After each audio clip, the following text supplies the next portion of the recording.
कलयुग चारों ओर फैल चुका है, कोई कोना नहीं बचा जहां कलयुग का प्रभाव न हो, कोई व्यक्ति नहीं बचा जिस पर कलयुग का प्रभाव न हो। केवल नाम जापक है ऐसा जिसके ऊपर कलयुग का प्रभाव नहीं पड़ेगा। कलयुग का प्रभाव झूठ बोलना, प्राय 100% लोग इस बात में सावधान नहीं है, अपने शब्दों में झूठ का प्रयोग कर देते हैं, चाहे कोई भी हो। ज्यादा झूठ नहीं तो इतना तो झूठ बोल ही देते हैं। कह दो, मोबाइल से कह दो अभी है नहीं, यहां पास ही में खड़ा सुनो, कह दो है नहीं, झूठ बुलवा रहा है। कह दो आगरा गए हैं, मोबाइल से झूठ बुलवा रहा है। तो मोबाइल कलयुग का यंत्र है जो बहुत सत्य से वंचित कर रहा है, असत्य की तरफ लगा रहा है। गंदी बातें, नौटंकी, नाटक, सिनेमा देखना, ये सब इनमें ज्यादा रुचि है। कलयुग में भोग वासना बढ़ जाती है। कली ने मनुष्य को पशु से भी नीचे गिरा दिया है। इसीलिए मैं तुम सबको पुकार कर कहता हूं कि अरे कलयुगी जीवो, कली का प्रताप बड़ा भयंकर है। अगर उसके भय से बचना चाहते हो, उसके दोष से बचना चाहते हो, तुम कितने भी दुर्बल क्यों न हो, फिर भी उपाय मैं तुम्हें बता रहा हूं। केवल मेरे नाम संकीर्तन से, नाम जप से जीव बंधन मुक्त होकर मुझे प्राप्त कर लेगा। जिते विनायक शुभ अशुभ विघ्न करे नहीं कोय, विघ्न करे नहीं कोय, डरे कलिकाल कष्ट भय, हरे सकल संताप, हरसि हरिनाम जपत जय। कलयुग डरता है, जो भगवान नाम जापक है उससे कलयुग डरता है कि अगर मैंने इसको विक्षेप पहुंचाया तो नाम ही हमें दंड प्रदान करेगा। इसलिए नाम, नियम, आसन, प्राणायाम, प्रत्याहार, ध्यान, धारणा, समाधि, ये कलयुग में नहीं सिद्ध हो सकते। जो योग है वो भगवत प्राप्ति के लिए। आज योग को भी बेचा जाता है, आज योग का भी प्रदर्शन होता है। योग भगवत दर्शन के लिए है, प्रदर्शन के लिए नहीं है। तो कह रहे कलयुग ने सब जगह अपना डंडा चला रखा है। तुम्हारे सदस्य शक्तिहीन के लिए एक ही उपाय है, महाशक्ति नाम। ये कलिकाल रूपी सर्प तुम्हें आतंकित नहीं कर पाएगा। कलिकाल रूपी सर्प का विष तुम्हारे ऊपर नहीं चढ़ पाएगा। तुम केवल मेरी बात मान लो, नाम लो, नाम नाम जप करो। मैंने बताया चाहे जितने पाप हो गए हों, अब डरने की बात नहीं। यदि नाम महिमा सुनकर नाम जप कर रहे हो, ये सब पाप दग्ध हो जाएंगे। मानो घोर जंगल है पापों का और नाम है अग्नि, जरा सी अग्नि प्रज्वलित हुई पूरा जंगल राख हो जाएगा। ये भव दावानल की तरह अग्नि का काम करता है नाम, और ये भव समुद्र बिल्कुल ऐसा समझ लो जैसे घोर जंगल हो, निकलना बड़ा मुश्किल है। नाम ऐसी अग्नि फैलाएगा पूरा जंगल भस्म हो जाएगा। मेरे नाम रूपी दावानल से कलिकाल रूपी महासर्प जो भोग रूपी जंगल में है वो भी भस्म हो जाएगा। कलिकाल की सामर्थ्य नहीं है कि नाम जापक के हृदय में अपना प्रभाव प्रकट कर सके। खूब नाम लो, दुखी मत हो, अपने को कमजोर मत समझो, अपने को अकेला मत समझो। तुम्हारे साथ नाम है तो नामी है। नाम बाणी जहां श्याम श्यामा तहां, नाम बाणी निकट श्याम श्यामा प्रगट, नाम बाणी सुनत श्याम श्यामा सुबस। मुख में हो राम नाम, राम तेरे हाथ में, बंदे तू अकेला नाही, राम तेरे साथ में। ध्यान दीजिए, मुख में हो राम नाम, राम तेरे हाथ में। त्रिभुवन का, अखिल ब्रह्मांडों का स्वामी जो नाम जापक उसके हाथ में है। मुख में हो राम नाम, राम तेरे हाथ में, बंदे तू अकेला नाही, राम तेरे साथ में। जब नाम जब चल रहा है तो नाम ही तुम्हारे साथ साथ चल रहा है, तुम अकेले नहीं हो। तुम निश्चिंत हो जाओ कि कलयुग का कोई भी कुप्रभाव तुम्हारे ऊपर नहीं चढ़ेगा यदि नाम जप रहे हो तो। हे प्रीतम, तुम निराश क्यों होते हो? अभी तुम्हारा वाणी का जप चल रहा है। प्रारंभ में वाणी जप होता है, राधा राधा राधा राधा। जब तुम्हारा मानसिक जप चलने लगेगा ना, तब तुम देखना तुम्हें कितना आनंद मिलता है। तुम आनंद से व्याकुल हो जाओगे जब तुम्हारा मानसिक नाम जप चलेगा। अगर ध्यान नहीं कर सकते हो तो तुम चिंता मत करो, केवल नाम जप करो। नाम का ध्यान नहीं कर सकते हो, मन एकाग्र नहीं है, तो तुम्हें चिंता नहीं करनी। तुम आसमान की तरह आवृत करने वाले नाम को जप करो। जैसे जहां भी जाओ आकाश है, ऐसे जहां भी जाओगे भगवान तुम्हारे साथ है, क्योंकि नाम जप चल रहा है। बस तुम केवल नाम ले लो। तुम नाम जप करो और तुम्हारे योग क्षेम का वाहन भगवान करेंगे। नाम ही करेगा, और बहुत जोर का करते हैं। कैसे तुम्हें बतावे, कदम कदम पर वो इतना प्यार उड़ेल देते हैं कि आप निहाल हो जाओगे। बस चुपचाप नाम जप करो, कदम कदम पे उनका प्यार, आध्यात्मिक और लौकिक दोनों। ई परलोक सकल सुख पावत मेरी, सो भैया कृष्ण गुण संचु। हरिवंश महाप्रभु कहते हैं इस लोक और परलोक के सकल सुखों को प्राप्त हो जाओगे। कदम कदम पर भगवान लौकिक और पारलौकिक दोनों सुख प्रदान करते हैं। तुम केवल नाम लो, तुम्हारे योग और क्षेम का वहन मैं करूंगा। संसार का भार जब मैं उठाए हुए हूं तो अपने भक्त का भार क्यों नहीं उठाऊंगा। विश्वास करो, जब भगवान के प्रति तुम आश्रय विश्वास कर लेते हो तो ये अनंत ब्रह्मांड जितने उसके तुम राजकुमार हो।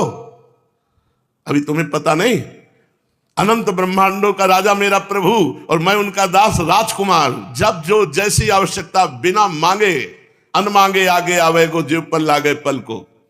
कहे हरिदास मीच जीव आवे ते है धनापन को।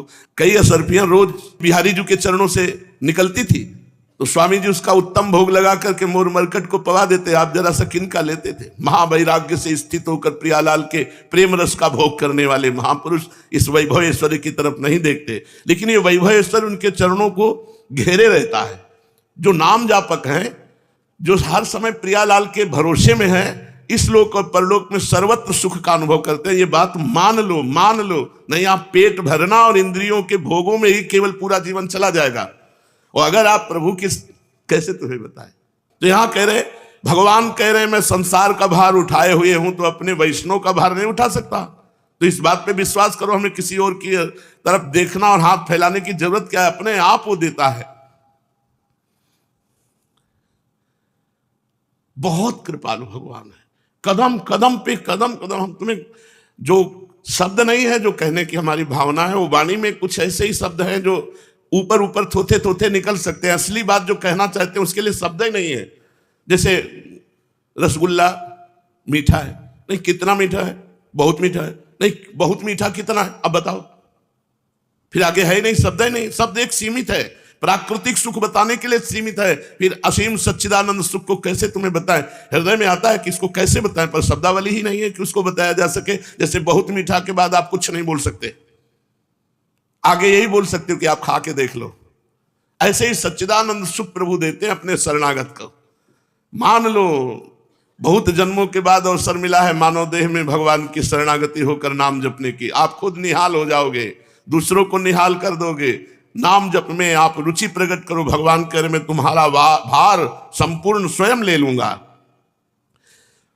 भोग लोलुपता, पाप कर्म, चंचलता, ये कली के धर्म है। तुम्हारी मनोदशा त्याग की तरफ नहीं बढ़ेगी, भोग की तरफ बढ़ेगी। पुण्य की तरफ नहीं जाएगी, पाप की तरफ जाएगी। इसलिए तुम आज से ही नाम लो, जिससे तुम्हारी मानसिक स्थिति ठीक हो जाएगी। तुम्हारा हाथ मैं थामे हूं। यदि नाम जप कर रहे हो तो नाम जापक का हाथ पकड़कर प्रभु चलते हैं। जैसे छोटे बच्चे का हाथ पकड़ के मां चले, छोटा बच्चा कहीं लुभायमान हो तो झटका करके वो अपनी तरफ खींचे नहीं। ऐसे ही करो सदा तिन कह रखवारी, जिम बालक राखे महतारी। भगवान मां की तरह अपने भक्त का हाथ पकड़कर चलते हैं। जब तुम्हारा चित्त मेरे नाम में लगेगा तो हर समय सतयुग रहेगा, आनंद में। कोई द्वंद्व नहीं, कोई दुख नहीं, कोई क्लेश नहीं, कोई अशांति नहीं। पर यह तब जब मानसिक जब चलने लगेगा। वाचिक से उपांश, उपांश से मानसिक। अभी आप जब करो जिससे तुम्हारा पाप नष्ट हो, मन शांत हो, फिर देखना कैसा आनंद आता है। देह ही आत्मा है ऐसा भ्रम हो गया है। यह चरम अज्ञान है, देहाभिमान की मैं स्त्री हूं, मैं पुरुष हूं।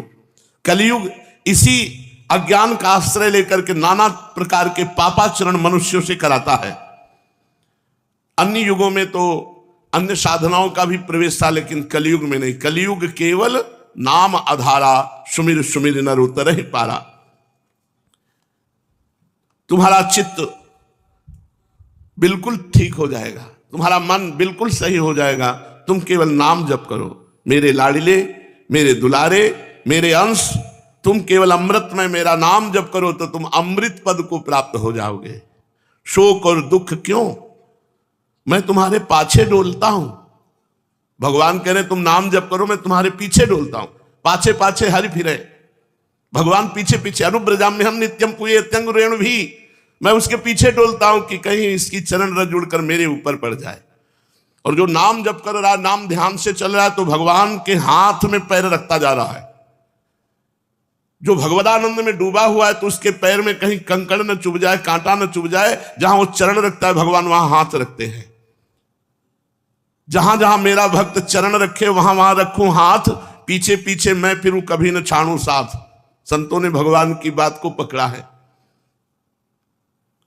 जब तक तुम कर्मों के प्रपंच में फंसे रहोगे, तब तक निर्मल ज्ञान, पवित्र प्रेम, विशुद्ध भक्ति ये प्राप्त नहीं होगी।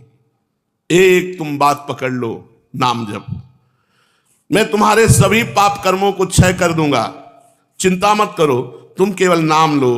अहरहा संध्यामुपासित, नियमित रूप से संध्या के समय सूर्य अर्घ आदि करके बस खूब नाम जप करो, अविरल नाम लो, विस्मरण कतई ना होने पावे।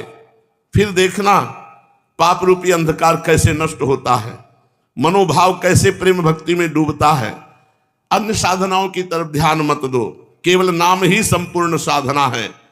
भगवान श्री हरि, केशव, गोविंद, वासुदेव जगन में विविध नामों से युक्त है। कोई एक नाम लेना शुरू कर दो तो अखंडित परमानंद का लाभ प्राप्त होगा। हे प्रीतम, इस भेद बुद्धि का त्याग करके क्या अच्छा है क्या बुरा है, इस उलझन का त्याग कर दो। सुखस्य दुःखस्य न कोपि दाता, कोई तुम्हें सुख दुख नहीं दे सकता, तुम्हारे कर्म सुख दुख देते हैं। मेरा नाम जप करो, सुख दुख से ऊपर उठाकर अखंडानंद में, आनंद घन में मैं स्थित कर दूंगा। हाहाकार मचा हुआ है संसार में, वही आनंदित है, वही शीतल है, वही सुख से सोता है जो मेरा नाम जप करता है। किसी भी प्रकार का कर्म अगर बन भी जाए तो तुम्हें वो बाधित नहीं करेगा, दंड नहीं देगा यदि नाम जप कर रहे हो। बड़ा कृपा है, बड़ा कृपा का मार्ग। अगर हमसे कोई पाप कर्म बन जाए तो वो भोगना नहीं पड़ेगा, दंड नहीं देगा, क्योंकि नाम जप चल रहा है, सब पापों को भस्म करता जाएगा। लेकिन ऐसा नहीं है कि पाप कर्म जानबूझ के करो फिर नाम लो, तो फिर नामा अपराध हो जाएगा, वो आपको नरक ले जाएगा। पुकारो पुकारो, जपो जपो, हरे जपो, केशव जपो, गोविंद जपो, वासुदेव जपो, जो नाम तुम्हें प्रिय हो अविराम खूब नाम जप करो। नाम जप से ही कलयुग पर विजय प्राप्त करके परम पद की प्राप्ति होती है। श्रीमद् भागवत महापुराण। भगवान श्री कृष्ण चंद्र जी महाराज उद्धव जी के प्रश्नों का उत्तर दे रहे हैं। श्री उद्धव जी महाराज ने भगवान से प्रश्न किया, हे श्री कृष्ण, ब्रह्मवादी महात्मा आत्म कल्याण के अनेकों साधन बतलाते हैं। महात्मा जन अनेकों साधन बतलाते हैं, उनमें अपनी अपनी दृष्टि के अनुसार सभी साधन श्रेष्ठ हैं। लेकिन हम आपसे पूछते हैं कि आपकी दृष्टि से कौन सा साधन श्रेष्ठ है? महात्माओं ने, ब्रह्म ऋषियों ने भगवत प्राप्ति के अनेक साधन बताए हैं, और जो साधन बता रहा है उसकी दृष्टि में वो साधन सर्वश्रेष्ठ है। लेकिन आपकी दृष्टि में कौन सा साधन श्रेष्ठ है? भगवान श्री कृष्ण से उद्धव जी ने प्रश्न किया।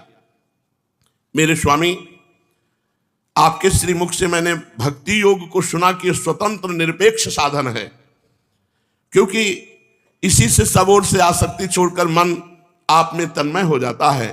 तो आप बताओ कि ब्रह्म ऋषियों के बताए हुए साधनाओं में कौन सा साधना श्रेष्ठ है?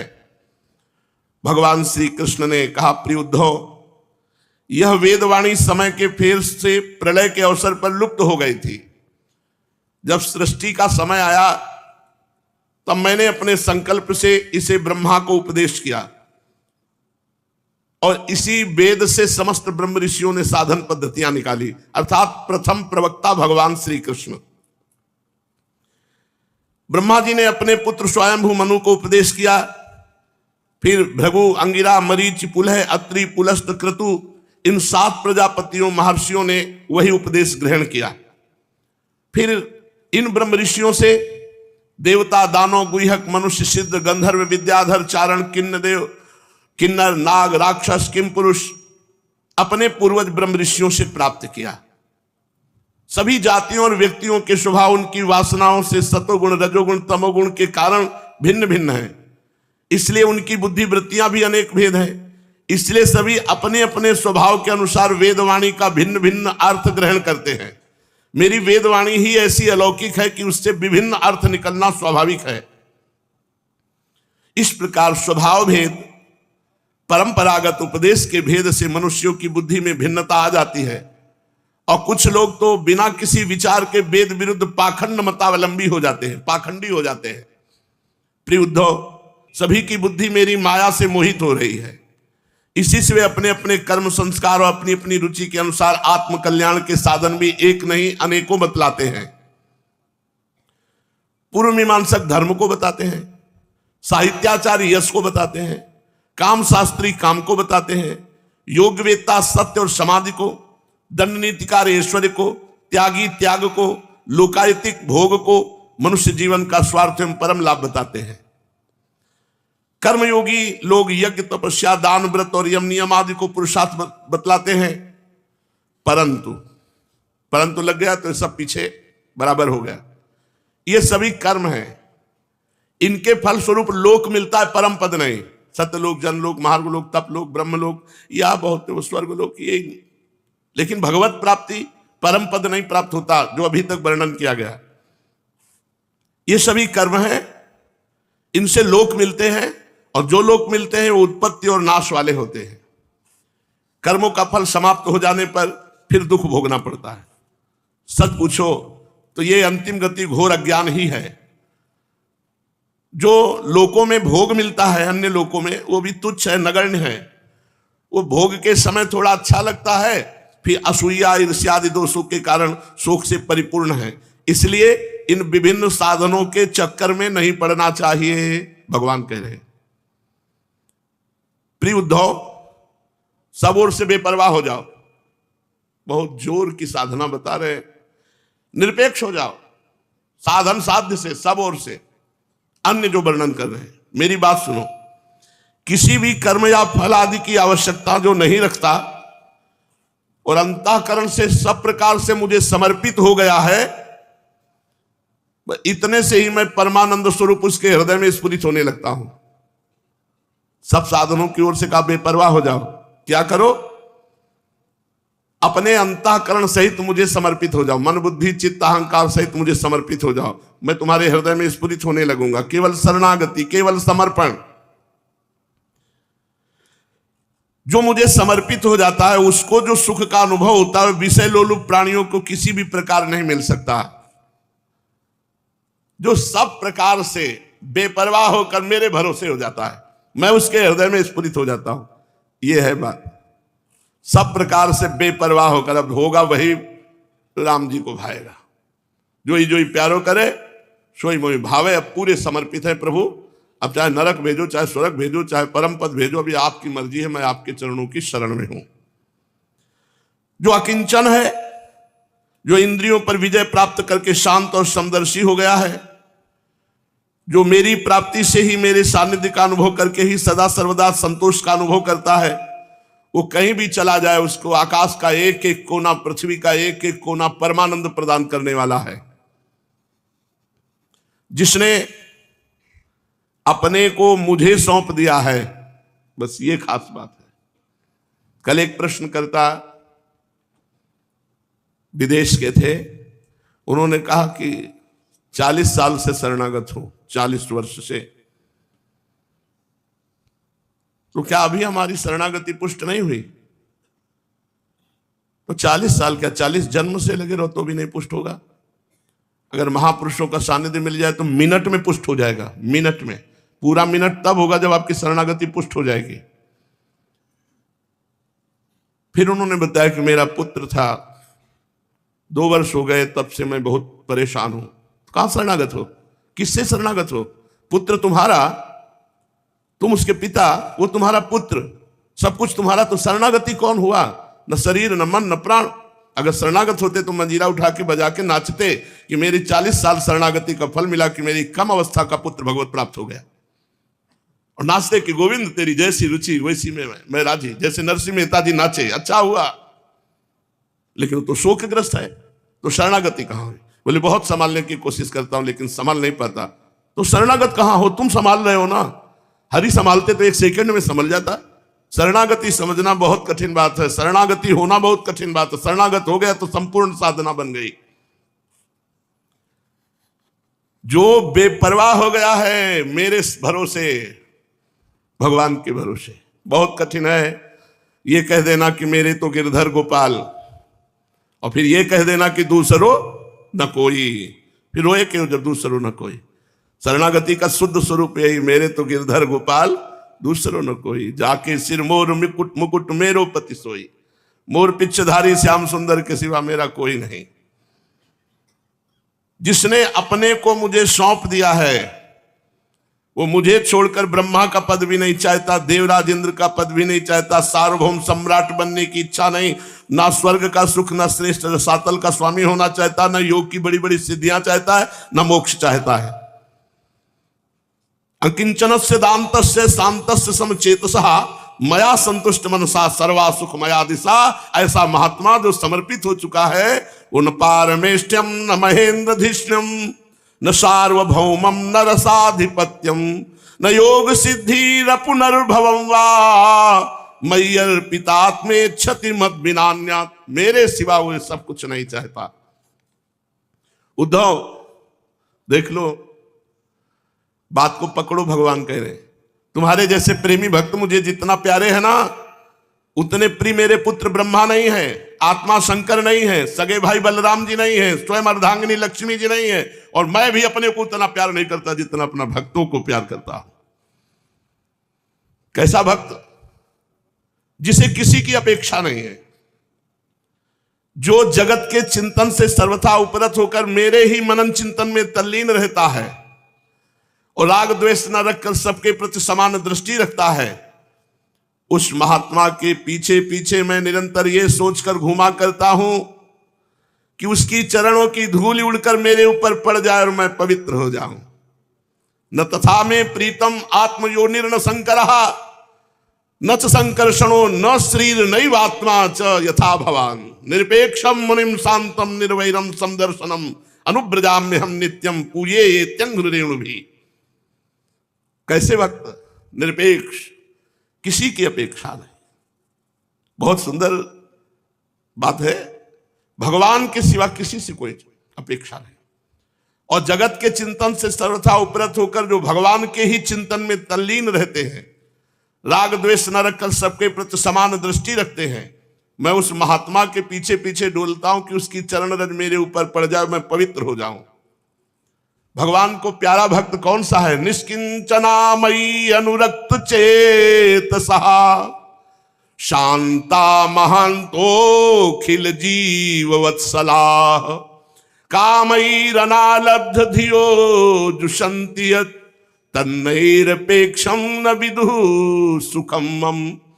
जो सब प्रकार के संग्रह परिग्रह से रहित है, यहां तक कि शरीर आदि में भी अहमता ममता नहीं रखता, जिनका चित्त मेरे ही प्रेम के रंग में रंग गया है, जो संसार की वासनाओं से शांत उपरत हो चुके हैं और जो अपनी महत्ता उदारता के कारण स्वभाव से ही समस्त प्राणियों के प्रति दया और प्रेम का भाव रखते हैं, किसी भी प्रकार की कामना जिनकी बुद्धि का स्पर्श नहीं कर पाती, उन्हें मेरे जिस परमानंद स्वरूप का अनुभव होता है उसे और कोई नहीं जान सकता, क्योंकि वह परमानंद तो केवल निरपेक्षता से ही प्राप्त होता है, किसी की परवाह नहीं।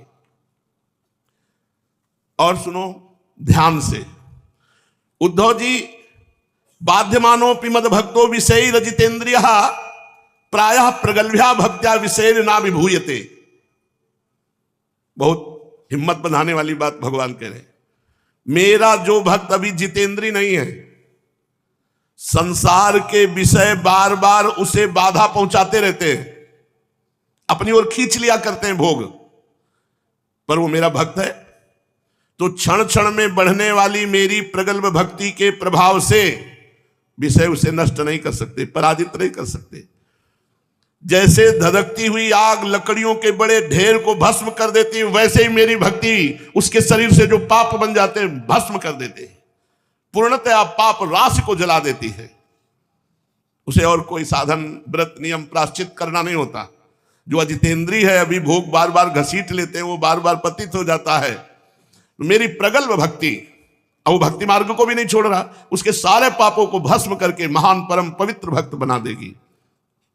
न साधयति माम योगो न सांख्यम धर्म उद्धव न स्वाध्यायस्तपस्त्यागो यथा भक्तिर्ममूर्जिता भक्त्या हमें कया ग्राहे श्रद्धयात्मा प्रिय सतां भक्ति ही पुनाति मन्निष्ठा स्वपाका नपि संभवा। उद्धव, योग साधना, ज्ञान विज्ञान, धर्मानुष्ठान, पाठ, तपस्या, त्याग, ये मुझे प्राप्त कराने में उतने समर्थ नहीं जितने दिनों दिन बढ़ने वाली अनन्य प्रेममयी मेरी भक्ति। मैं संतों का प्रीतम हूं, आत्मा हूं। मैं अनन्य श्रद्धा और अनन्य भक्ति से ही पकड़ में आता हूं, केवल अनन्य भक्ति से। मुझे प्राप्त करने का एक ही उपाय है, अनन्य भक्ति। अनन्य हो जाओ, मेरे तो गिरधर गोपाल दूसरों न कोई। मेरी अनन्य भक्ति उन लोगों को भी पवित्र कर देती है जो जाति दोष से युक्त हैं, उनको मुक्त कर देती है। जो जन्म से ही चांडाल हैं, नीच कर्म करने वाले हैं, वो भी मेरी अनन्य भक्ति के द्वारा परम पवित्र हो जाते हैं। इसके विपरीत जो मेरी भक्ति से वंचित हैं, उनके चित्त को सत्य और दया से युक्त, धर्म और तपस्या से युक्त विद्या भी भली भांति पवित्र करने में असमर्थ है। मेरी भक्ति अनन्य नीच चांडाल को भी परम पवित्र कर देती है। इसके सिवा कोई बड़ी बड़ी विद्या, साधना, ये सब वो पवित्र नहीं, उतना पवित्र नहीं हो पाएगा। जब कोई मेरी भक्ति करता है तो उसका शरीर पुलकित हो जाता है, रोम रोम कंपायमान, चित्त पिघल कर गदगद, कंठ आवाज नहीं निकलती, आनंद के आंसू आंखों से छलकने लगते हैं। अंतरंग और बहिरंग भक्ति की बाढ़ में चित्त डूबने उतराने लगता है। जब तक ये बात नहीं होती तब तक शुद्ध नहीं माना जाता। कब माना जाएगा शुद्ध हो गया भक्त का हृदय? जब शरीर में कंप होने लगे, रोमांच होने लगे, अश्रु गदगद कंठ, चित्त बहा बहा डोल रहा है भगवान में, तब माना जाएगा कि अंतःकरण शुद्ध हो गया है। जिसकी वाणी प्रेम से गदगद हो रही है, चित्त पिघल कर एक और बहता रहता है, रोने का तांता नहीं टूटता, कभी खिलखिलाकर हंसता है, कभी लाज छोड़कर ऊंचे स्वर से गाता है, कभी नाचने लगता है। भैया उद्धव, मेरा वो भक्त न केवल अपने को बल्कि सारे संसार को पवित्र कर देता है। वाग गदगदा द्रवते यस्य चित्तम रुदित्य भीक्षणं हसति क्वचिच्च विलज्ज उद्गायति नृत्यते च मदभक्ति युक्तो भुवनम पुनाति। जैसे आग में तपाने पर सोना मैल छोड़ देता है, सोने में निखार आ जाता है, अपने असली शुद्ध स्वरूप में स्थित हो जाता है, वैसे ही भक्ति योग के द्वारा आत्मा कर्म वासनाओं से मुक्त होकर मुझको ही प्राप्त हो जाता है। रोज का रोज जो जलन हो रही, मानो आग को तपाया जा रहा है, स्वर्ण जैसे तपा हुआ, ऐसे ही अंतःकरण हमारी ये जो जलन है इस आग में तप कर शुद्ध हो रहा है, क्योंकि मैं ही उसका वास्तविक स्वरूप हूं। उद्धव जी, जो मेरी परम पावन लीला कथा का श्रवण करता रहता है, कीर्तन करता रहता है, तो जैसे जैसे कथा सुनता है, कीर्तन करता है, उसके चित्त का मैल धुल जाता है। त्यों त्यों उसे सूक्ष्म वस्तु के वास्तविक तत्व के दर्शन होने लगते हैं। जैसे अंजन के द्वारा नेत्रों का दोष मिट जाने पर उनमें सूक्ष्म वस्तुओं को देखने की शक्ति आने लगती है, ऐसे ही नाम जप से, नाम कीर्तन से, कथा श्रवण से हृदय पवित्र हुआ और सूक्ष्म दर्शन भगवान के होने लगते। सर्वत्र भगवान है। जो पुरुष निरंतर विषय चिंतन किया करता है उसका चित्त विषयों में फंस जाता है, और जो मेरा चिंतन करता है उसका चित्त मेरे में तल्लीन हो जाता है। इसलिए तुम दूसरे साधनों और फलों का चिंतन छोड़ दो। अरे भाई, मैं कह रहा हूं, तुम दूसरे साधनों और फलों का चिंतन छोड़ दो। मेरे अतिरिक्त और कुछ है ही नहीं। जो कुछ जान पड़ता है वो ठीक वैसा ही है जैसे स्वप्न अथवा मनोरथ का राज्य। इसलिए तुम मेरे चिंतन से अपना चित्त शुद्ध कर लो और उसे पूरी तरह से एकाग्रता पूर्वक मुझ में ही लगा दो। संयमी पुरुष स्त्रियों और उनके प्रेमियों का संग दूर से ही छोड़कर पवित्र एकांत स्थान में बैठकर बड़ी सावधानी से मेरा ही चिंतन करे। प्यारे उद्धव, स्त्रियों के संग से और स्त्री लंपटों के संग से जैसा क्लेश और बंधन पड़ता है, वैसा क्लेश और फसावट किसी भी संग से नहीं होती। भगवान ने अपनी भक्ति का उपदेश देते देते सावधानी वर्णन कर दी कि स्त्री साधकों को पुरुष शरीर से आकर्षण होता ही है और पुरुष साधकों को स्त्री शरीर में आकर्षण होता है, या काम भाव से किसी भी शरीर में आकर्षण हो तो अपने आप को बचाना चाहिए। यदि इस आकर्षण में निरंतर फंसे रहे तो भगवत चिंतन छूट जाएगा और दुर्गति होने के चांस है। इसलिए भगवान ने अपनी भक्ति की महिमा वर्णन करते करते ये परहेज बता दिया है, सावधानी। स्त्रीणाम स्त्री संगीनाम संगम त्यक्त्वा दूरत आत्मवान क्षेमे विविक्त आसीन चिंतयेन माम तंद्रितः ना तथास्य भवेत् क्लेशो बंधश्चान्य प्रसंगतः योषित संगाद यथा पुरुषो यथा तत्संग संगतः। हे उद्धव, संयमी साधक को चाहिए कि स्त्रियों और उनके प्रेमियों का संग दूर से ही छोड़ दे, पवित्र एकांत स्थान में बैठकर बड़ी सावधानी से मेरा चिंतन करे। प्यारे उद्धव, स्त्रियों के संग से और स्त्री संगियों के लंपटों के संग से पुरुष को जैसे क्लेश और बंधन में पड़ना पड़ता है, वैसा क्लेश और फसावट किसी के भी संग से नहीं है। इसलिए सावधान होकर भजन मार्ग में आगे बढ़े। अब उद्धव जी जो प्रश्न करते हैं वो शेष चर्चा आगे। श्री राधा वल्लभ लाल की जय।